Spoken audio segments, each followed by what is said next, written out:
Most people don't set out to ruin their own lives. But the road to destruction isn't made up of big, obvious choices. It's built from tiny, almost imperceptible steps. There's a harsh, unspoken truth about married women that many men fail to see. It's not that they're weak. It's not that they lack morals. It starts small, an innocent conversation. Psychologists call it the slow erosion of boundaries.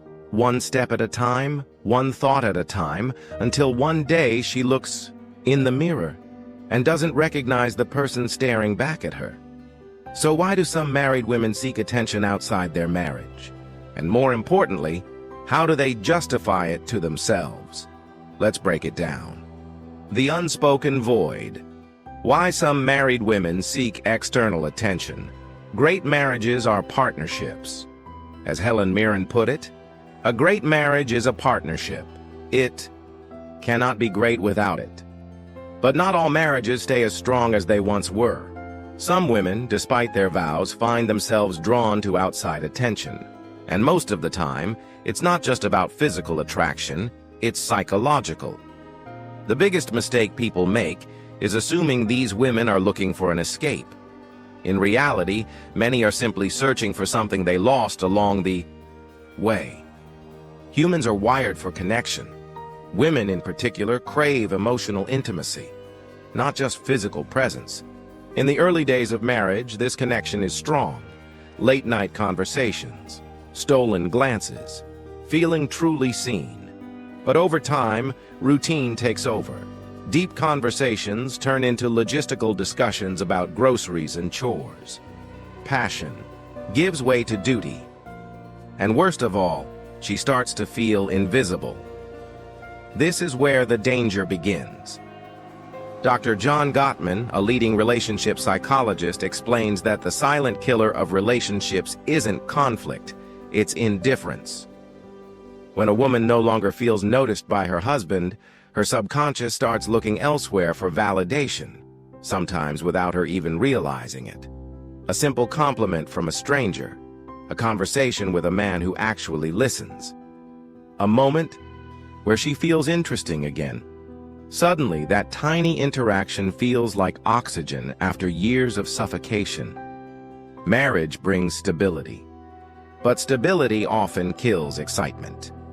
In psychology, this is known as the Coolidge effect, the idea that novelty triggers desire. Both men and women are drawn to the thrill of the unknown.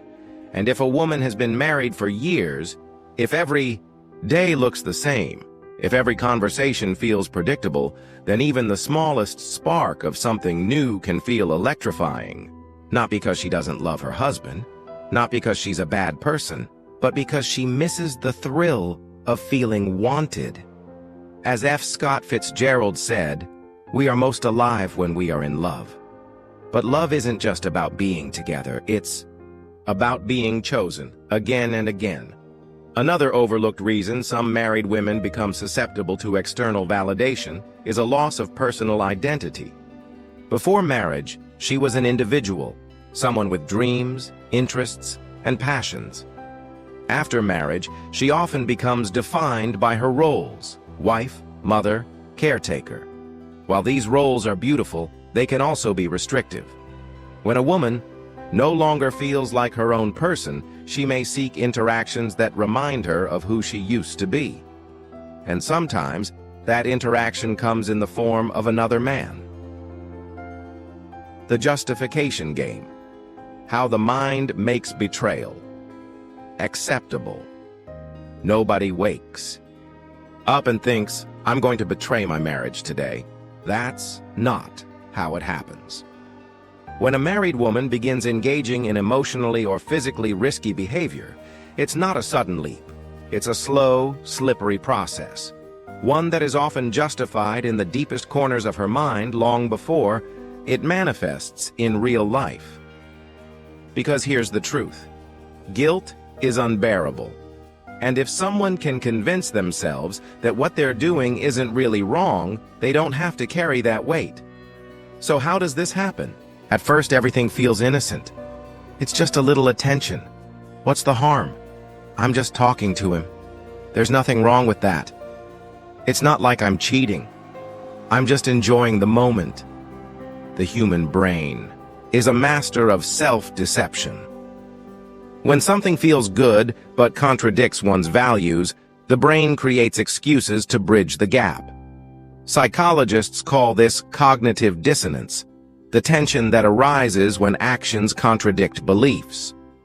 And when that tension becomes too much, the mind bends reality to protect itself. As physicist Richard Feynman said, "The easiest person to fool is yourself." So a woman who was once completely loyal starts playing mental games. She downplays her actions. "It's just flirting. I'd never actually do anything." She shifts the blame. "If my husband paid more attention to me, I wouldn't need this." She compartmentalizes. "This has nothing to do with my marriage. It's just something separate for me." And the more she justifies, the further she'll go. For many married women, the first betrayal isn't physical, it's emotional. This is what makes it so dangerous. With physical cheating, the lines are clear. But an emotional affair, that's where things get blurry. Late-night texts, deep conversations, sharing personal struggles with another man instead of her husband.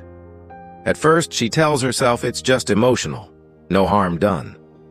But emotional intimacy is powerful. When a woman shares her heart with a man, she's already started detaching from her husband. As one unknown writer put it, cheating isn't always a physical act. The moment you start keeping secrets from your partner, you've already crossed the line. Okay, the breaking point. When there's no going back, Samuel Johnson once said, "The chains of habit are too weak to be felt until they are too strong to be broken." Every story has a point of no return, a moment where there's no more just talking, no more innocent flirting, no more rationalizing. The game is no longer a game, it's real. In psychology, there's something called threshold theory.